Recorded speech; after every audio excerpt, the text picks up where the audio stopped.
तो दोस्तों आज हम फिर से आपके लिए लेकर आए हैं देश और दुनिया की सभी ताजा और बड़ी खबरें। फटाफट एक एक कर विस्तार से आपको बताएंगे, तो वीडियो को अंत तक जरूर देखें। दोस्तों वीडियो बनाने में हमें काफी मेहनत लगी है, तो वीडियो को दिल से लाइक कर दें। जो पहली खबर में आपको बताएंगे, गुजरात दंगों में फंसे प्रधानमंत्री मोदी, पूर्व सांसद की पत्नी जाकिया जाफरी ने कोर्ट में लगाए मोदी पर दंगा कराने के आरोप। वहीं दोस्तों अगली खबर में आपको बताएंगे, नागरिकता संशोधन कानून को लेकर असम से बीजेपी को लगा बड़ा झटका। छात्र संगठन असू ने फिर से आंदोलन करने का किया ऐलान। वहीं आपको बताएंगे, अंधभक्तों के बाद अब कंगना रनावत ने सावरकर को बताया देशभक्त, गांधी पर बोला हमला। वहीं दोस्तों अगली खबर में आपको बताएंगे, आर्यन केस में बानखेड़े को झटका। एनसीबी का दूसरा गवाही मुकरा, बोला बानखेड़े ने जबरदस्ती करवाया था सादा कागज पर हस्ताक्षर। वहीं दोस्तों अगली खबर में आपको बताएंगे, कांग्रेस नेता दिग्विजय सिंह ने बीजेपी पर बोला बड़ा हमला। कहा जिस तरह से हिटलर ने दुनिया को किया था बर्बाद, उसी तरह भाजपा कर रही है हिंदुस्तान को बर्बाद। वहीं दोस्तों अगली खबर में आपको बताएंगे, पंजाब चुनाव से पहले कृषि कानून वापस ले सकती है बीजेपी। अमित शाह आज कैप्टन अमरिंदर सिंह से करेंगे मुलाकात। किसान आंदोलन पर हो सकता है बड़ा ऐलान। तो दोस्तों सभी खबरों को एक एक कर विस्तार से आपको बताएंगे। वीडियो को दिल से लाइक कर चैनल को सब्सक्राइब जरूर कर लें और हमें कमेंट बॉक्स में जरूर बताएं कि आप हमारी खबर को कहां से देख रहे हैं। इसी बीच अगली बड़ी खबर निकल के सामने, गुजरात दंगों में फंसे प्रधानमंत्री मोदी, पूर्व सांसद की पत्नी जाकिया जाफरी ने कोर्ट में लगाए मोदी पर दंगा कराने के आरोप। क्यों साफ दें, सुप्रीम कोर्ट में पूर्व कांग्रेस सांसद एहसान जाफरी की पत्नी जाकिया जाफरी की ओर से दलील दी गई है कि 2002 के गुजरात दंगों के दौरान हिंसा फैलाने में पुलिस की मिलीभगत के साथ मोदी की साजिश शामिल थी। जाकिया जाफरी की ओर से सीनियर एडवोकेट कपिल सिब्बल ने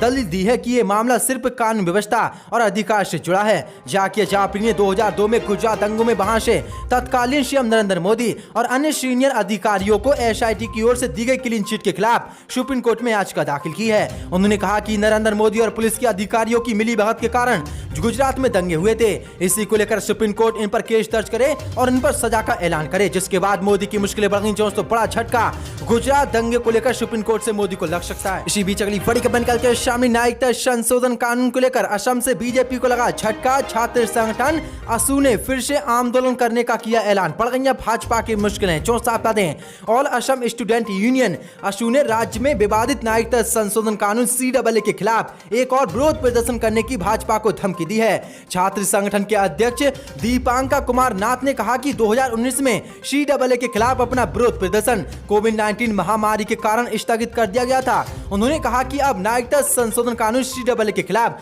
बड़े पैमाने पर विरोध प्रदर्शन शुरू करने जा रहे हैं। उन्होंने कहा कि जब तक नागरिकता संशोधन कानून CAA रद्द नहीं होगा तब तक हमारा विरोध प्रदर्शन जारी रहेगा। तो बड़ा झटका असम से भाजपा की मोदी सरकार को लगा है और छात्र संगठन असू ने CAA के खिलाफ विरोध प्रदर्शन करने का ऐलान कर दिया है। इसी बीच अगली बड़ी खबर निकल के सामने, यूपी चुनाव में शिवपाल यादव ने अखिलेश यादव से गठबंधन करने का किया ऐलान। बढ़ गई भाजपा की मुश्किलें।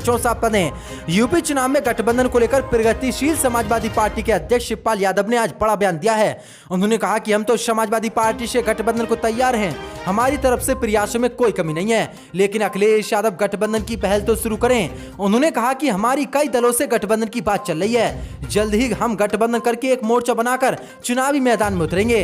उन्होंने कहा कि वह तो सत्ता परिवर्तन को यूपी की यात्रा पर निकल पड़े हैं, लोगों के अपार समर्थन का दावा करते हुए उन्होंने कहा कि हमने 40 साल नेताजी मुलायम सिंह के साथ काम किया है, हर जिले में हमारा जनाधार है, हम एक बड़े दल से गठबंधन करेंगे और कई छोटे दलों को जोड़ने में जुटेंगे। शिवपाल यादव ने कहा कि हम समाजवादी पार्टी से गठबंधन करने के लिए तैयार हैं, जब भी अखिलेश यादव हमसे गठबंधन करने का ऐलान करेंगे हम तभी उनसे गठबंधन कर लेंगे। तो बड़ा ऐलान शिवपाल यादव ने आज कर दिया, जिसके बाद भाजपा की मुश्किलें बढ़ गई। इसी बीच अगली बड़ी खबर निकल के सामने, आर्यन केस में बानखेड़े को झटका। एनसीबी का दूसरा गवाही मुकरा, बोला बानखेड़े ने जबरदस्ती करवाए सादा कागज पर हस्ताक्षर। साफ दें, इस महीने की शुरुआत में एनसीबी ने मुंबई के एक क्रूज शिप पर छापेमारी की। उस दौरान बॉलीवुड एक्टर शाहरुख खान के बेटे आर्यन समेत कई लोगों को गिरफ्तार किया गया। शुरू में इस केस में सब कुछ साफ नजर आ रहा था, लेकिन सुलझने की बजाय ये मामला उलझता ही जा रहा है। अब इस केस में एनसीबी का एक दूसरा गवाही मुकर गया है, साथ ही उसने बानखेड़े पर गंभीर आरोप लगाए हैं।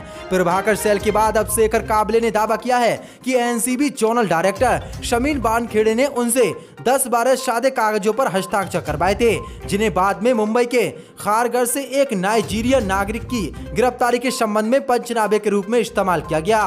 काबले के मुताबिक बानखेड़े ने उन्हें आश्वासन दिया था कि कुछ नहीं होगा। इसके सबूत के तौर पर उन्होंने कॉल रिकॉर्डिंग भी दिखाए। दोस्तों बड़ी खबर निकल के शामी बुरी तरह से एनसीबी को आज बड़ा झटका लगा है और लगातार पोल खुल रही है कि एनसीबी ने शाहरुख खान के बेटे को गलत फंसाया है। इसी बीच अगली बड़ी खबर निकल के सामने कांग्रेस नेता दिग्विजय सिंह ने भाजपा पर बोला बड़ा हमला। कहा जैसे हिटलर ने जर्मनी को किया था बर्बाद, उसी तरह भाजपा कर रही है भारत को नष्ट। जो साफ बता दें, कांग्रेस नेता दिग्विजय सिंह ने बुधवार को भारतीय जनता पार्टी और जर्मन तानाशाह हिटलर के बीच समानताएं दिखाते हुए आरोप लगाया कि भाजपा उसी तरह भारत को नष्ट कर रही है जैसे हिटलर ने जर्मनी को नष्ट किया था।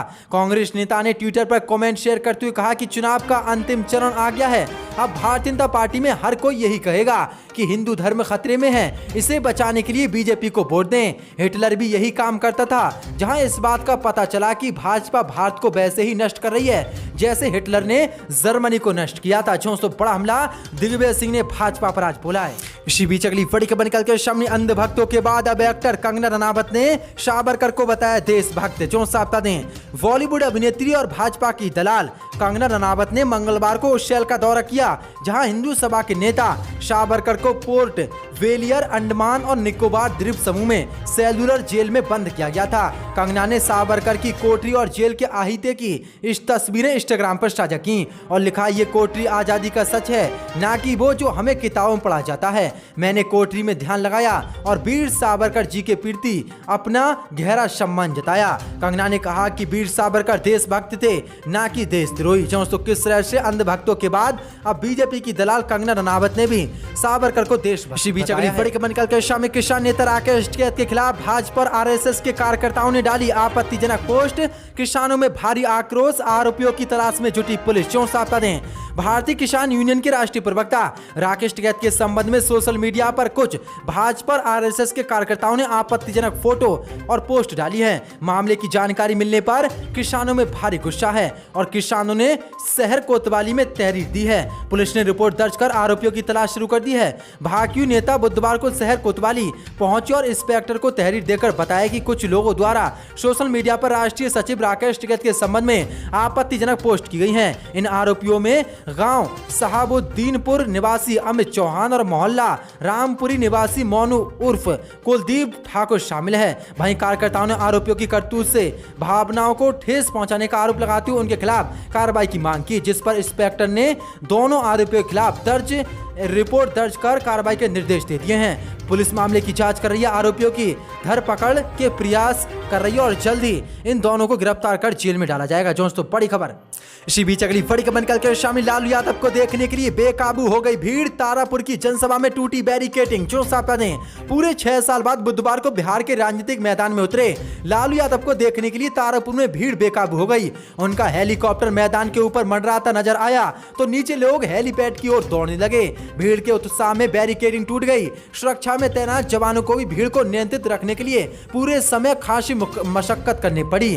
तारापुर के गाजीपुर स्थित ईदगाह मैदान में लालू यादव को सुनने के लिए सुबह से ही भीड़ जुटने लगी थी। करीब 12:40 पे लालू यादव का हेलीकॉप्टर मैदान में उतरा। लालू यादव के स्टेज पर पहुंचते ही भीड़ अनियंत्रित हो गई। गाजीपुर मैदान में बनाई गई बैरिकेडिंग पर चढ़ते हुए भीड़ स्टेज के करीब पहुंच गई। सैकड़ों युवा स्टेज के नीचे इकट्ठा होकर लालू यादव को सुनने के लिए खड़ा हो गए। लालू यादव के पूरे भाषण में युवाओं की तालियां बजती रही। दोस्तों किस तरह से लालू यादव का जनाधार अब भी बिहार में पड़ रहा है और आज जनसभा को तारापुर में संबोधित किया था लालू यादव ने, उसमें लोगों की इतनी भीड़ आई कि बैरिकेडिंग टूट गई। दोस्तों बड़ी खबर। इसी बीच अगली बड़ी खबर निकल के सामने किसान आंदोलन को लेकर कल अमित शाह से मिलेंगे कैप्टन अमरिंदर सिंह। नई पार्टी बनाने का भी किया ऐलान। जो साफ दें, पंजाब के पूर्व मुख्यमंत्री कैप्टन अमरिंदर सिंह गुरुवार को एक बार फिर से केंद्रीय गृह मंत्री अमित शाह से मुलाकात करने वाले हैं। पंजाब के सीएम पद से इस्तीफा देने के बाद कैप्टन की अमित शाह से तीसरी मुलाकात होगी। मीडिया रिपोर्ट के मुताबिक इस बार कैप्टन की अमित शाह से ये मुलाकात कृषि कानून के खिलाफ चल रहे किसान आंदोलन को लेकर होगी। एनडीटीवी की खबर के मुताबिक बुधवार को कैप्टन ने खुद कहा कि वो गुरुवार को कृषि कानून को लेकर चल रहे किसान आंदोलन के संविधान को लेकर अमित शाह से मुलाकात करेंगे। कैप्टन ने मीडिया से बात करते हुए कहा कि कल मैं गृह मंत्री अमित शाह से मिलने जा रहा हूं। मेरे साथ 20-25 लोग और भी होंगे। जैसे ही चुनाव आयोग मेरी पार्टी के नाम और उसके चिन्ह को मंजूरी प्रदान कर देगा, उसके बाद मैं नई पार्टी बनाने का ऐलान कर दूंगा। दोस्तों बड़ी खबर। इसी बीच अगली बड़ी खबर निकल कर शानी पश्चिम बंगाल में दीपावली समेत इन त्योहारों पर पटाखे हुए बैन। सरकार ने गुटखा पान मसाला को भी किया प्रतिबंधित। जो साथ दें, पश्चिम बंगाल की ममता सरकार ने दीपावली, छठ पूजा, क्रिसमस और नए साल पर पटाखे फोड़ने पर प्रतिबंध लगा दिया है। बुधवार को राज्य प्रदूषण नियंत्रण बोर्ड ने यह ऐलान किया है। बोर्ड की तरफ से जारी एक आधिकारिक बयान में कहा गया कि राज्य में अगले आदेश तक ग्रीन पटाखे को छोड़कर सभी प्रकार के पटाखों की बिक्री और उसके इस्तेमाल पर पूर्ण प्रतिबंध रहेगा। बता दें कि पटाखे के इस्तेमाल पर राजधानी दिल्ली में भी बैन लगाया जा चुका है। बोर्ड ने ग्रीन पटाखों के इस्तेमाल के लिए भी समय सीमा रखी है। दीपावली के दौरान रात 8 बजे से लेकर रात 10 बजे तक ही पटाखे फोड़ने की अनुमति होगी। इसके अलावा छठ पूजा के दौरान सुबह 6 बजे से 8 बजे तक सिर्फ 1 घंटे की अनुमति मिली है। वहीं क्रिसमस और नए साल की पूर्व संध्या पर रात 11:30 बजे से 12:30 बजे तक पटाखे फोड़ने की अनुमति होगी। जो बड़ा आदेश ममता सरकार ने आज जारी कर दिया है। उस वक्त यहाँ बैठा था वो अक्लमंद जानते हैं, मगर मैं दोहराना नहीं चाहता। मैंने ये भी देखा था 2006 में कि एक एमपी ने यहाँ पर आकर अपने फाइल डिप्टी स्पीकर पर फेंक